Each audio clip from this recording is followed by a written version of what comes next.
A new YouGov poll has found 7 in 10 parents think it's harder to be a parent now than it was a generation ago. The survey, commissioned by UNICEF, found that the rising cost of living is the most common reason given, with over 80% agreeing, while 68% feel it's harder due to the lack of childcare. 3 in 5 respondents cited concerns about their mental health, suggesting those on lower incomes are most likely to be affected. So what does this mean for the next generation and their future life chances? Joining me now is Sarah Ockwell-Smith, who is a mum of 4 and the author of 14 books about parenting, including a new one, Because I Said So, Why Society Is Childist, and how breaking the cycle of discrimination towards children can change the world. Sarah, welcome. Good evening to you. Let's just start with the title of your book, Childist.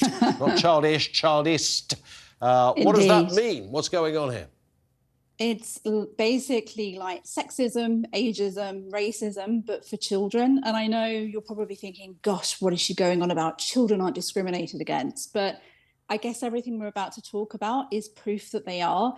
In society today, that we may feel that they are spoilt, but they aren't treated very fairly. And although they should have the same rights as us, the same human rights as us, they don't.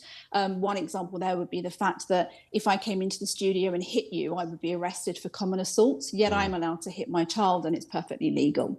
But there is a hierarchy, right? I've got 2 kids. One is 5, one is 10. I absolutely love them to bits. I miss them even sitting here now. But, I mean, let's just fess up. They're idiots as well, because they're kids. I mean, that's what kids are, right? They're a bit stupid. They're a bit daft. They're a bit silly. They've got no real rationale. They have no responsibilities. It's a bit of a good gig being a kid, really, isn't it? But, you know, idiocy is part of it, right? That's what being a kid is. Yeah, you know, I know a lot of adults who are idiots as well, but yeah. So I know shed loads of them as well. But I mean, the idea that, you know, we don't in any way have a distinction between an adult and a kid, that's not right, is it?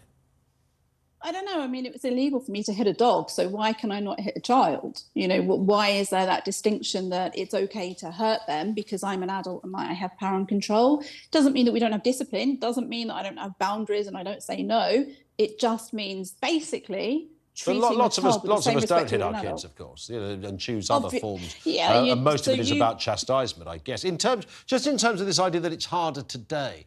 Is it, yes. You know, I look at it, is it, I mean, we live in an online digital world almost. This is how I'm kind of seeing it slightly, Sarah. We're, you know, all members of 1,000 WhatsApp groups and parent groups, and you're reading opinions on Twitter. And, you know, my mum's generation, they didn't have any of that, so they just got on with it. I'm sure they were, like the cogwheels in the background were, you know, giving them a hard time once in a while, but they didn't. We live in a world where we question everything. We wonder about stuff more than we ever did. Whereas back in the day, in fact, not even that long ago, people just carried on and kept calm. Yeah, I mean, there's so many differences. Obviously, the biggest one is the cost of living crisis. As you said, just off 78% of parents in this UNICEF poll said things were much harder today. We've just gone through a global pandemic. We didn't know how to do that on homeschool. We missed the support that we would have had in the first crucial 3 years.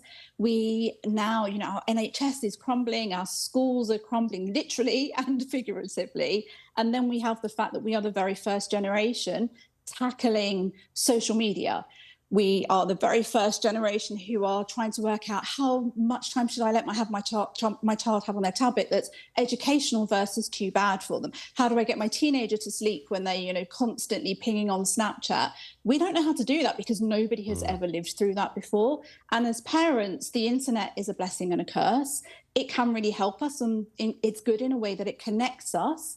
Which is really important because we are increasingly disconnected as parents, as families. We don't have that virtual tribe or village around us anymore. But on the flip side, what we know from certain social media sites, from research in parenting, is it makes parents incredibly anxious, incredibly worried. They feel like they need to be perfect because they're constantly comparing themselves to others. So it's very much a double-edged sword. It's good and it's bad. But the key is, we haven't got a clue because we have no generation to look to and say, this was good, this was bad. Even things like vaping, you know, it's brand new. That's something else we've got to cope with. On top of pandemics, global warming, NHS crisis, school crisis, cost of living crisis. It's really hard. My children are now young adults. My eldest is 21, so I'm kind of in the generation just gone. But the current generation it's so very hard for them in so many ways. And yes, they have it maybe better than previous generations. You know, we've got antibiotics, we've got washing machines, we've got dishwashers. We don't have to go out in the garden and wash our clothes with a mangle. We're not trying to parent during the World War. Of but course. in so many ways. And economically, it is so difficult. And what we know when children grow up in poverty is that it literally changes the way that their brain wires. And we will be seeing repercussions from this for decades. Okay, listen, Sarah. Quite terrifying. No, I get it. Nice introduction of the word mangle as well. I think we should bring that thing back. It's much missed, I'm sure. Sarah, thank you for your time. Let's bring Jack and Claire back in with us now, both parents. Yep. And I just think there's a bombardment of info. And I think we've almost designed our own downfall in this stress in some respects. Well, I think we have, and I think I disagree wholeheartedly with most of what Sarah actually said. I'm also a mother of 4, and I felt that Sarah she skipped generations, back to generations, instead of looking at the fact as a parent of a child. Or she's got 4, I've got 4, I know you've got 2, and you've also got 2. It doesn't matter how many children you've got. It doesn't matter what time of life in this earth you're living it on. The truth is that these children are completely and utterly dependent on you for a moral compass, for the natural law, for moral law, and for legal law as well, and telling them what's right and what's wrong. And they are mad as well, as I said. Yes, Sarah. they are. That goes with the territory of being a kid. Yep. But in order to build the future, we need to build characters. Yeah. And you can't be doing... And the easy way... I don't understand why Sarah, any mother, would say, well, I don't know what to do with the internet. I don't know how to police it.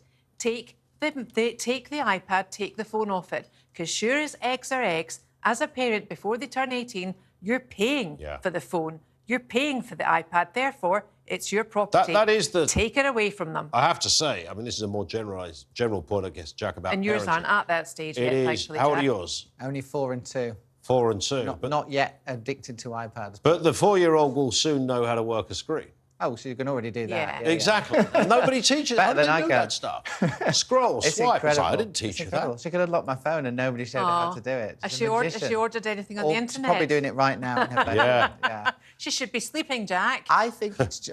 we hope so. I think it's just more complicated. I think there are things that come with all this new technology which make life a lot easier for people than they were in previous generations. Yes. I mean, you don't need to go back to a mangle to see that. You know, the fact that your kids can watch TV for half an hour can be an absolute blessing if you've got lots of children and you can't deal with all the other things you've got to do at the same time. And that's not something every generation has had. There's lots and lots of other things that help us. You can go on the internet to search for information when you need it. Other generations didn't have that. I don't think anyone's saying the internet's a bad thing. Well, some people definitely are. But I think equally, there are obviously that as my kids get older, it's going to be this whole new challenge for me to dealing with how they interact with that, and I can see how that is something that obviously previous. Do you know the other thing as well that I think is I mentioned it to Sarah there, the whole WhatsApp group thing. Yeah. And the fact the parental ones. The parent, right, yeah. So there's all of that going on, but there was never the school gates. There's now a whole social scene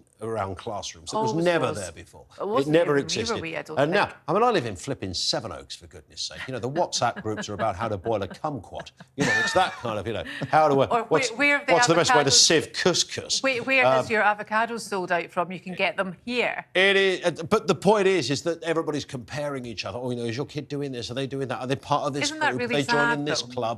club? There is Miranda doing horse riding this afternoon. I don't care whether she's doing horse riding. So everybody's got this clotted mind of nonsense, this competitiveness, whether they admit to it or not, which I also think compounds this idea that we're more stressed about it all. Well, I left most of the WhatsApp groups that were started for Good my for kids you because as I just couldn't stand it. I just could not stand it. And when it got to the point where they were talking out of an orifice that could only have been used in something like, or should have been mangled, I thought, well, no, I'm not happy about this. If that's a reflection of what your child is like, then I'm sorry, they ain't coming to my house either. But going back to the use of mangles and stuff like that, my grand's generation in Glasgow, she was born and brought up in Clydebank, and my grandpa worked for the shipyards and also Singer sewing machines. Remember them? So they went to the steam. Well, my gran used to go to a place called the Steamy to wash all the clothes, and that was almost like a form of therapy. They knew every single character that was there. They knew what, as Billy Connolly said, we had about 50 mums growing up in Partick and Govan because every mother took the responsibility of the child. That's what a WhatsApp group should look like. Yeah, well, real yeah, people. It should be robust. It should be real people, and it should be people there to help, support and underpin. Because parenting's tough. I think there's regardless of the generation. I don't think it's tougher now than it was in the past. Whatever conclusions we draw, there's it. a Dragon's Den appearance for the mangle that's got to happen here. Oh, you do it, Ian. You do it. Peter Jones would throw good money at that, I can see it. I quite like washing machines, honestly. Oh, Jack, you would. Yeah, honestly. The therapy in the mangle, Jack. Come on. It's kind of really useful. All right. Pop it in there.